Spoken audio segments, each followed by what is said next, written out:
എല്ലാവർക്കും നമസ്കാരം. ഇന്ന് നടന്നൊരു സംഭവത്തെക്കുറിച്ചാണ് ഞാൻ പറയുന്നത്. പൊതുവിൽ എനിക്ക് ലിഫ്റ്റ്, സ്റ്റാർ ഹോട്ടലുകളിലെ വാഷ്റൂം ലോക്ക് ചെയ്യുക, ഇതൊക്കെ എന്നെ വല്ലാതെ ഭയപ്പെടുത്തുന്ന കാര്യങ്ങളാണ്. എല്ലാവരും പറയാറുണ്ട്, ഓ സാരമില്ല കൂടെ വാന്നൊക്കെ വിളിക്കും. അപ്പോൾ ഞാൻ ധാരാളം പേർ കൂടെ ഉണ്ടെങ്കിൽ ഞാൻ കയറും. പക്ഷേ ഇറങ്ങുന്നതുവരെയും എനിക്ക് വല്ലാത്ത ഭയമായിരിക്കും. അപ്പോൾ ഇത് കാരണം തന്നെ ഞാൻ ഇപ്പോൾ 5 നിലയുള്ള കെട്ടിടമാണെങ്കിൽ പോലും ഞാൻ അവിടേക്ക് സ്റ്റെപ്പ് കയറി തന്നെ ഞാൻ പോകാറുണ്ട്, മാക്സിമം ഇറങ്ങാറുമുണ്ട്. അപ്പോൾ ഇത് എന്നെ അടുത്തറിയാവുന്ന ആൾക്കാർക്കെല്ലാം എൻ്റെ ഈ ക്യാരക്ടർ അറിയാവുന്നതാണ്. എന്നാൽ ഇന്നെന്ന് പറയുന്നത്, ഞങ്ങൾക്കൊരു സ്റ്റാർ ഹോട്ടലിൽ വെച്ചിട്ട് ഞങ്ങൾക്കൊരു ട്രെയിനിങ് ഉണ്ടായിരുന്നു. അപ്പോൾ വാഷ്റൂമിൽ പോകാനായിട്ട് ഞാനും എൻ്റെ മാനേജർ, അതായത് എൻ്റെ ഫ്രണ്ടും കൂടെ ഞങ്ങൾ വാഷ്റൂമിലേക്ക് പോയി. അപ്പോൾ ഞാൻ ഫോൺ എടുത്തില്ലായിരുന്നു. ഫോൺ ഞാൻ എൻ്റെ ടേബിളിൽ തന്നെ വെച്ചിട്ടാണ് ഞാൻ ഇവിടേക്ക് പോയത് തന്നെ. അപ്പോൾ പുള്ളിക്കാരി ഉള്ളത് കൊണ്ട് ഇപ്പോൾ പുറത്ത് പുള്ളിക്കാരി നിന്നു.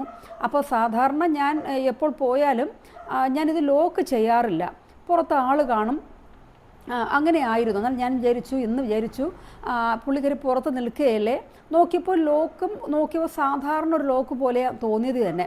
അതുകൊണ്ട് തന്നെ ഞാൻ അത് ലോക്ക് ചെയ്തു. ലോക്ക് ചെയ്തിട്ട് ഞാൻ ഇത് ഓപ്പൺ ചെയ്യാൻ വേണ്ടി നോക്കുന്നു. ഞാൻ ഞെട്ടിപ്പോയി. ഇത് ഓപ്പൺ ആകുന്നില്ല, അതങ്ങ് ലോക്ക്ഡാണ്.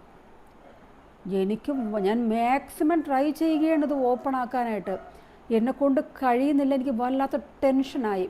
എന്തായാലും പുള്ളിക്കാരി പുറത്ത് നിന്നത് കൊണ്ട് മാത്രം ഞാനിത് പറഞ്ഞു. അപ്പോൾ പുള്ളിക്കാരിക്ക് എൻ്റെ ക്യാരക്ടർ അറിയാം, അതുകൊണ്ട് മാത്രം പറഞ്ഞു. എനിക്കൊരു മോട്ടിവേഷൻ പോലെ തന്നിട്ടിരുന്നു, ഭയപ്പെടേണ്ട, പേടിക്കേണ്ട ഒന്നുമില്ല എന്നൊക്കെ ഞാൻ പറഞ്ഞിട്ട് പുള്ളിക്കാരി തന്നെ ഓടിപ്പോയി അതിന് ടെക്നീഷ്യന്മാരെയൊക്കെ അറിയിച്ചു. അപ്പോൾ കുറച്ച് ടൈം കഴിഞ്ഞു. അപ്പോൾ ഞാൻ നോക്കിയപ്പോൾ വെന്റിലേറ്ററൊന്നും കാണുന്നില്ല. ഞാൻ വല്ലാതെ ഭയപ്പെട്ടു. ഞാൻ വിചാരിച്ചു, ദൈവമേ ശ്വാസം കിട്ടാതെ ഞാൻ ഇവിടെ ഞാനിനി മരിച്ചു പോകുമോ എന്നൊക്കെയുള്ള ഭയം കാരണം എനിക്ക് ടെൻഷനും തലകറക്കമൊക്കെ ഉണ്ടായി. അപ്പോൾ ഞാൻ ദൈവത്തോട് പ്രാർത്ഥിച്ചു, എൻ്റെ ദൈവമേ എനിക്ക് ഒരു ശക്തി തരണമേ, ടെൻഷൻ ഇല്ലാതാക്കണമേ എന്നൊക്കെ പറഞ്ഞ് ഞാൻ പ്രാർത്ഥിച്ചുകൊണ്ട് ഞാൻ ഇരിക്കുകയാണ്. എന്തായാലും എനിക്ക് ഞാൻ ചിന്തിച്ചു, എന്തായാലും നമ്മുടെ ആൾക്കാർ പുറത്തുണ്ടല്ലോ, അതുകൊണ്ട് അവരെന്തായാലും ഓപ്പൺ ആക്കും.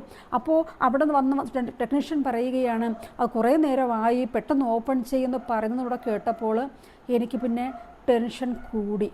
എന്തായാലും കുറച്ച് ടൈം കഴിഞ്ഞപ്പോൾ ഇതെന്തായാലും ഈ ഡോറ് ഓപ്പണായി. ഞാൻ പെട്ടെന്ന് പുറത്തേക്ക് ചാടി ഇറങ്ങി.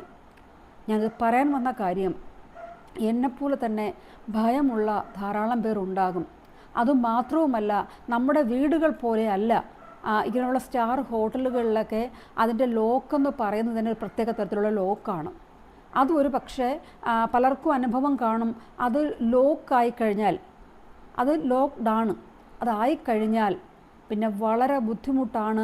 പ്രത്യേകിച്ച് അങ്ങനെ ഒരു വാഷ്റൂമിൽ പോകുമ്പോൾ തീർച്ചയായിട്ടും നമ്മുടെ കയ്യിൽ ഫോൺ കരുതിയിരിക്കുക. ഒരു പക്ഷേ നമ്മുടെ കയ്യിൽ ഫോണുമില്ല, ഇപ്പോൾ തന്നെ ഇത് ക്ലാസ് നടക്കുകയാണ്, ഏകദേശം 1.5 മണിക്കൂർ കഴിഞ്ഞിട്ട് പിന്നെ അത് കഴിയുകയുള്ളൂ. ഒരാൾ വരണമെങ്കിൽ പോലും അത്രയും ടൈം എടുക്കും. അപ്പോൾ ഇതിനകത്ത് ഞാൻ കുടുങ്ങിപ്പോയിരുന്നുവെങ്കിൽ ആരും അറിയില്ല. ആ ഒരവസ്ഥ ഒന്ന് ആലോചിച്ച് നോക്കിയേ. എന്തായാലും അതുകൊണ്ട് ഞാനിത് രക്ഷപ്പെട്ടു വന്നു, കുഴപ്പമില്ല. പക്ഷെ നമ്മൾക്ക് അനുഭവിക്കുന്ന ടെൻഷനുണ്ടല്ലോ, അത് ചിലപ്പോൾ നമ്മെ വല്ലാതെ വീക്കാക്കും. ചിലപ്പോൾ ബോധക്ഷയം നമുക്ക് സംഭവിക്കാം, നമ്മുടെ ടെൻഷൻ കാരണം, നമ്മുടെ ചിന്തകൾ കാരണം അങ്ങനെയൊക്കെ ഉണ്ടാകാം. അതുകൊണ്ട് ഇങ്ങനെ ടെൻഷനും പേടിയൊക്കെയുള്ള ആൾക്കാരുണ്ടെങ്കിൽ ദയവ് ചെയ്ത് ഇങ്ങനെയൊക്കെയുള്ള സ്ഥലങ്ങളിൽ പോകുമ്പോൾ ഒരു പക്ഷേ ആരെങ്കിലുമായിട്ട് പോവുക, അതിൽ ഫോൺ കയ്യിൽ കരുതിയിരിക്കുക. അപ്പോൾ ഇങ്ങനെയൊക്കെ സംഭവിക്കാം. ഇത് ഇന്നത്തെ ഒരു ഇൻഫർമേഷനാണ്, ഇതെൻ്റെ അനുഭവമാണ് പറയുന്നത്. ആർക്കെങ്കിലും ഉപകാരപ്പെടുന്നുവെങ്കിൽ ഉപകാരപ്പെടട്ടെ എന്ന് കരുതി പറഞ്ഞതാണ്. എന്തായാലും അടുത്ത വീഡിയോ വരേക്കും. ബൈ.